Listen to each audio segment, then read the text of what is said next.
Assalamualaikum warahmatullahi wabarakatuh. Sedulur bangsa dan setanah air, jumpa lagi di channel Jagat Lub itu. Semoga dalam keadaan sehat, tak kurang satu apa, rahmat barokah salam Allah curahkan untuk kita semuanya.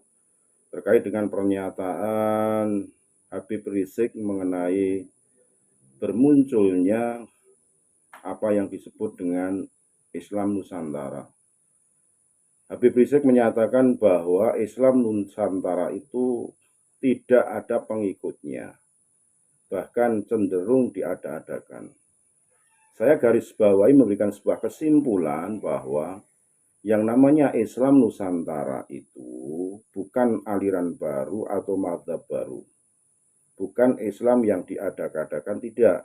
Tapi Islam yang berada di Nusantara, yang notabene masih bagaimana Islam ini untuk merangkul sosial kultur budaya yang ada, baik itu dari pergerakan-pergerakan masyarakat yang notabene masih mencintai budaya leluhur. Hal ini juga dibantah oleh Kiai Haji Imaduddin Usman Al-Bantani yang saat pidato di PBNU menyatakan bahwa bagaimana kiprah Nahdlatul Ulama dalam penyebaran agama Islam di bumi Indonesia ini tentunya tidak saklek, dan justru bagaimana Islam ini berkembang melalui kultur budaya yang ada. Islam Nusantara harus menjadi power, menjadikan sebuah mercusuar di bumi Nusantara ini. Pergerakan-pergerakan Islam Nusantara harus didukung dengan syiar-syiar yang menyejukkan. Lebih jelasnya mari kita simak bagaimana penuturan Habib Rizik yang dibantah keras oleh Kiai Haji Imaduddin Usman Al-Bantani lewat video berikut ini. Segala hilaf mohon maaf, NKRI Hakamati Nusantara kita. Assalamualaikum warahmatullahi wabarakatuh. Ingatkan saat ini liberal setelah divonis sesat oleh fatwa MUI, mereka menggunakan baju. Mereka tidak sebut lagi Islam liberal, mereka ganti nama jadi Islam inklusif. Tapi tetap nggak laku. Mereka ganti nama lagi jadi Islam multikulturalisme. Nggak laku lagi. Sekarang mereka ganti baju lagi, Islam Nusantara. Hati-hati saudara, hati-hati, hati-hati. Liberal udah nggak mau pakai bicara pluralisme, sekularisme, materialisme. Mereka takut ditolak saudara. Mereka pakai tradisi, budaya, adat Nusantara. Hati-hati saudara. Nah makanya itu Islam Nusantara ini saya kasih julukan Jemaat Islam Nusantara, disingkat JIN saudara. Singkatannya apa? JIN saudara.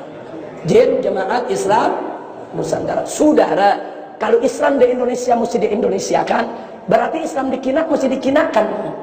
Berarti Islam di India mesti diindiakan. Berarti Islam di Amerika diamerikakan. Saudara, Islam di Arab nggak pernah diarabkan saudara. Islam bukan datang dari Arab, Islam datang dari Allah. Allah yang menurunkan Islam kepada Nabi untuk mengislamkan bangsa Arab. Muhammad diutus bukan untuk mengarabkan jahiliyah, tapi mengislamkan bangsa Arab. Betul? Betul? Jadi Islam dari Arab atau dari Allah? Dari Arab atau dari Allah? Arab wajib tidak diislamkan, India wajib tidak diislamkan, Cina wajib tidak diislamkan, Indonesia wajib tidak diislamkan. Saya hanya ingin menginformasikan bahwa baca Al-Quran dengan langgam Jawa, ya itu sebetulnya masalah khilafiyah. Betul, betul, itu masalah khilafiyah. Tapi jangan lupa, khilafiyah ini dieksploitasi oleh liberal, dimanfaatkan oleh liberal, ditunggangi oleh liberal untuk mensukseskan propagandanya anti Arab. Nah, jadi kami menolak langgam tersebut, walaupun itu persoalan awalnya merupakan khilafiyah, tapi karena sedang dijadikan kuda tunggangan oleh liberal di dalam propaganda Islam Nusantaranya, kami tolak dengan keras. Ini liberal hanya salah satu bentuk perang pemikiran dari saudara. Ini namanya perang pemikiran, dan perang pemikiran ini bahaya. Nah begitu, sebelum saya akhiri, saya tanya umat Islam, kalau begitu musuh-musuh Islam ini bahaya tidak? Bahaya tidak? Nah, kalau begitu saya mau tanya umat Islam, siap bersatu tidak? Siap bersatu tidak? Takbir! Tradisi masyarakat di kampung saya di Banten tuh, kalau sudah malam ke-16 ini ibu-ibu sibuk bikin ketupat. Kenapa? Untuk menyambut imam baca doa kunut. Ada yang bikin ketupat, ada yang bikin lemper, ada yang bikin selimpo. Saya tidak tahu apakah di daerah lain ada di Indonesia yang dalam menyambut malam 16 Ramadan ada tradisi bikin ketupat atau tradisi kunutan. Ini tugasnya Les Bumi, bukan tugasnya LBM. Ini mesti dimitigasi di Indonesia ini, daerah-daerah mana saja yang ada tradisi kunutan dalam menyambut kunutnya imam, karena ini adalah tradisi Islam Nusantara. Ini penting karena Islam Nusantara adalah tipologi Islam yang sudah terbukti memiliki kesaktian, tipologi Islam yang telah terbukti memiliki imunitas komunal di dalam menjaga dirinya dari serangan budaya-budaya asing. Kenapa saya katakan bahwa Islam Nusantara ini memiliki kesaktian? Karena Islam Nusantara ini dibangun oleh para wali songo, ditopang oleh kerajaan Majapahit Islam atau Kesultanan Demak. Tapi ketika Kesultanan Demak itu hancur, tradisi-tradisi Islam Nusantara tidak ikut hancur. Kita dijajah ratusan tahun oleh Belanda, tapi ketika Belanda pergi, tidak ada budaya-budaya Belanda diasimilasi dalam tradisi-tradisi keagamaan Islam Nusantara. Bahkan posisi ulama-ulama Nusantara hubungannya dengan Belanda adalah posisi oposisi diametral. Tidak ada ulama-ulama Nusantara yang mau bekerja sama dengan Belanda. Tidak ada ulama-ulama Nusantara yang muktabar yang mau jadi mufti Belanda. Makanya pangkat mufti Belanda diberikan pada imigran muslim lainnya. Tidak ada budaya-budaya di dalam tradisi keagamaan Islam Nusantara yang ada kaitan dengan tradisi Belanda.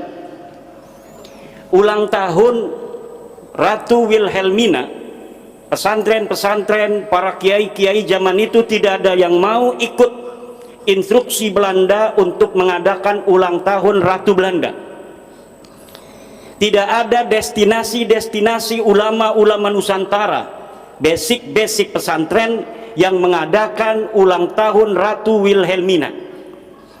Inilah bapak-bapak, ibu-ibu sekalian, yang saya katakan bahwa Islam Nusantara sebagai sebuah konsep yang dimunculkan Nahdlatul Ulama 2015 memang telah terbukti memiliki kesaktian-kesaktian dan imunitas komunal.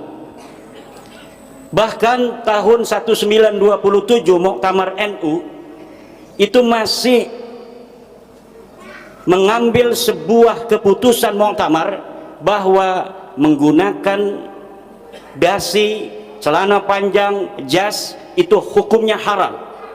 Kenapa haram? Karena ini tasyabuh dengan Belanda.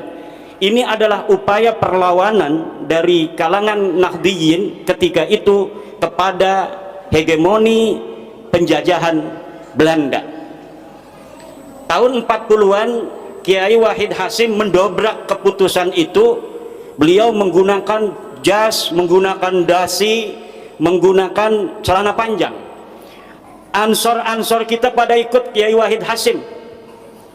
Akhirnya pada Kombes di Kudus Ansor itu Kiai Asnawi Kudus marah-marah di arena Kombes karena anak-anak NU yang dari Ansor pakai celana panjang. Setelah merdeka tahun 50-an, Kiai Saifuddin Juhri bertemu dengan Yai Asnawi Kudus. Dalam keadaan Yai Saifuddin Juhri menggunakan jas yang rapi, dasi dan celana panjang. Ketakutan Yai Saifuddin Juhri, jangan-jangan nanti saya dimarahin lagi kayak seperti Kombes Ansor tahun 38 itu. Ternyata kata Kiai Asnawi Kudus, dulu saya haramkan menggunakan dasi, jas dan celana panjang karena tasabuh bil kufar, tasabuh dengan Belanda. Kalau sekarang menggunakan celana panjang itu bukan tasabuh dengan Belanda, tapi tasabuh dengan Kiai Wahid Hashim dan Insinyur Soekarno. Akhirnya dihalalkan, itu au kama qala Syekh Asnawi Kudus. Setelah merdeka pula, ajaran-ajaran Nahdlatul Ulama yang merupakan kristalisasi pelembagaan dari ajaran-ajaran Wali Songo yang kemudian di 2015 kita kenal juga dengan istilah Islam Nusantara, telah mampu beriringan dengan Pancasila dalam menciptakan bangsa dan negara Indonesia dalam ketentraman yang tiada tara. Memang ada beberapa masalah di sana, tetapi relatif semua itu bisa untuk ditangani oleh kebangsaan kita yang mayoritas muslimnya adalah Muslim Nahdlatul Ulama, Muslim Islam Nusantara, Muslim daripada ajaran-ajaran Wali Songo. Maka ketika kita hari ini ingin ikut serta dalam rangka menjaga ketertiban dunia, sudah saatnya Nahdlatul Ulama membawa konsep Islam Nusantara ini bukan hanya ke level nasional, tapi juga go internasional.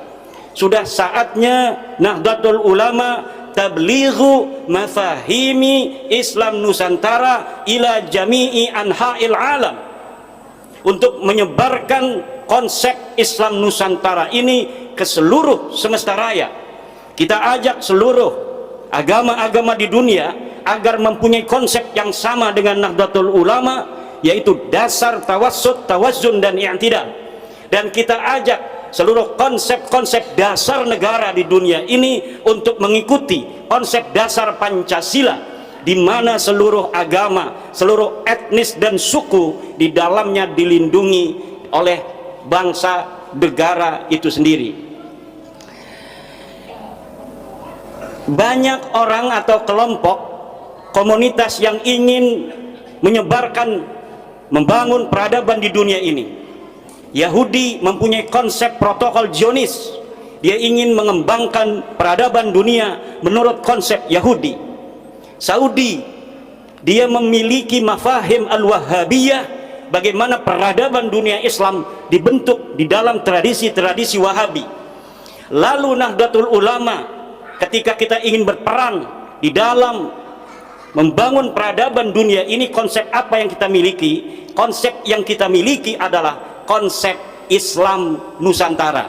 Maka sudah saatnya kita kristalkan ini konsep Islam Nusantara untuk merawat jagad dan membangun peradaban al-muhafadzah 'alal qadimis salih wal akhdhu bil jadidil aslah, yaitu dengan membakukan konsep Islam Nusantara baik di dalam definisi, filosofi maupun teori.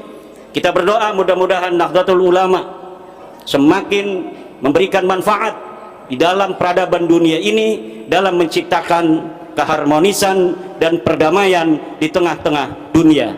Demikian, wallahu huwal muwaffiqu ila aqwami thoriqin. Wassalamualaikum warahmatullahi wabarakatuh.